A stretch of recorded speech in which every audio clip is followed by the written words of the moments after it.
Yeah! Ridley fucking Scott is back, baby!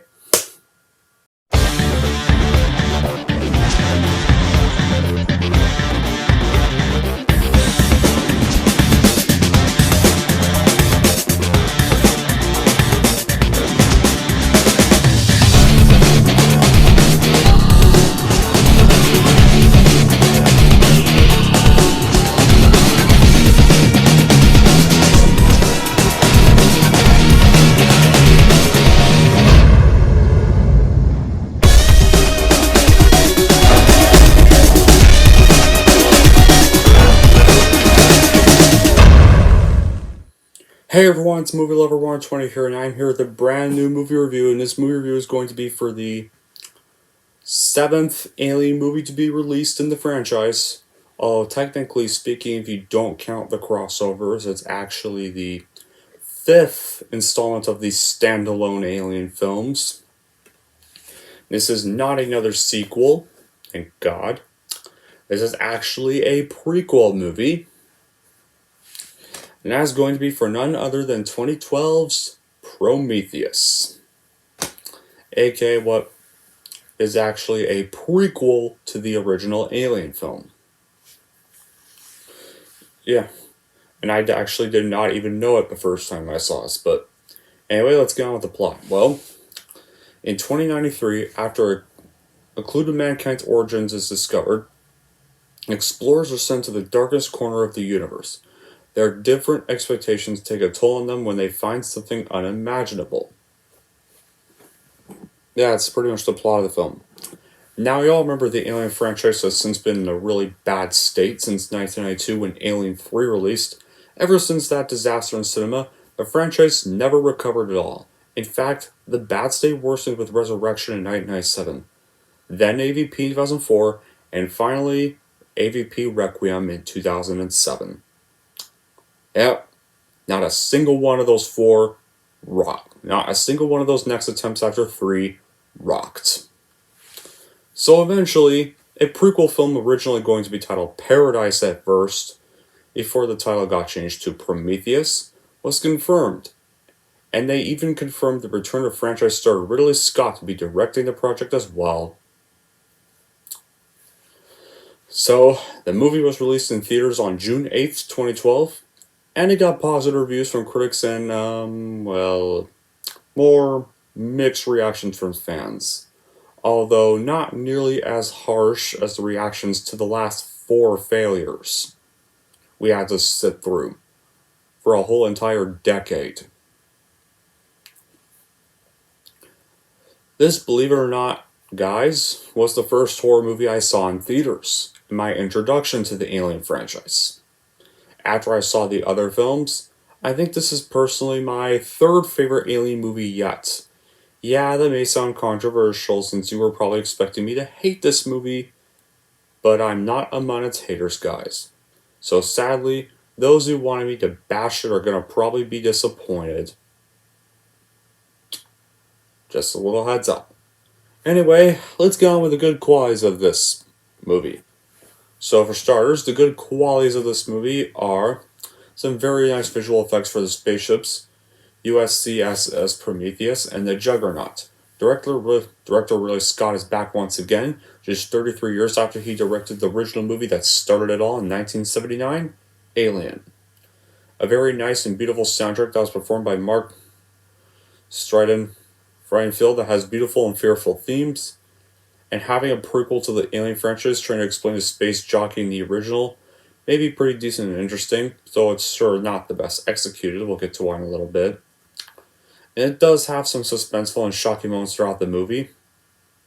One particular scene in general is the surgery scene where Dr. Shaw finds the octopus-like creature inside of her, which originally was going to be how the facehugger looked back when they were making the first Alien movie, by the way, guys. And it's pretty much this very haunting, claustrophobic, and well-directed moment. It actually kind of feels like the horror-themed tone of the original Alien film in 1979. And at least that the filmmaking, locations, and the cinematography is almost as beautiful and dazzling, making you feel like that you're on another planet instead of on planet Earth. And it manages to pull the viewer into the movie's world. And there are some of the characters that are a bit of fun, entertaining, well developed, even if the characters aren't good enough. But some of the performances are good too, like Michael Fassbender, Numi Rapace, Idris Elba, and Charlize Theron. And then there's the ending scene, the very ending scene where the grown-up xenomorph pyramid head, like, I forget which one that one's called, but it's an alternate version of the xenomorph, bursts out of the engineer's body, is very well done and a perfect way to see the xenomorph creature again, and revealing to us that this was a prequel to the franchise all along. And it's a good setup for the next installment in the prequel storyline. 2. However, the reason that it does, in a way, still fall flat in comparison to the first two is because there are some irritating bad qualities. Even if they're not as irritating as the bad qualities of previous films, those bad qualities for me would be, the bad qualities are that the movie's title is very questionable, having no connections to the Alien franchise to the point where it didn't feel like an Alien movie for most of the time. Well, until like the very ending scene. And there is a scene where Shaw and Vickers infamously run away from a giant ship rolling towards them in a straight line instead of out of its path, leading to Vickers being crushed to death. It was pretty much such a bad scene that some have since coined the trope the Prometheus school of running away from things after the scene. But for some reason, one of the scientists say that the air on the planet is safe to breathe in, and removes his helmet, clearly unaware of the biological containments on a planet like that. There are even some plot points that show up that are not resolved at all, and it tends to be all over the place, leading to multiple plot holes. Like, why did Riffle get lost, even though when he has the map on his arm from the whole time? And how did the engineer know where Shaw was in the climax? And why is there a shrine to a fully grown xenomorph in the cave when the ending clearly showed us a proto-xenomorph called Deacon coming out of the engineer's corpse? And why did David spike Holloway's drink if he has no emotions? And why did they pretend Wayland was dead the whole time?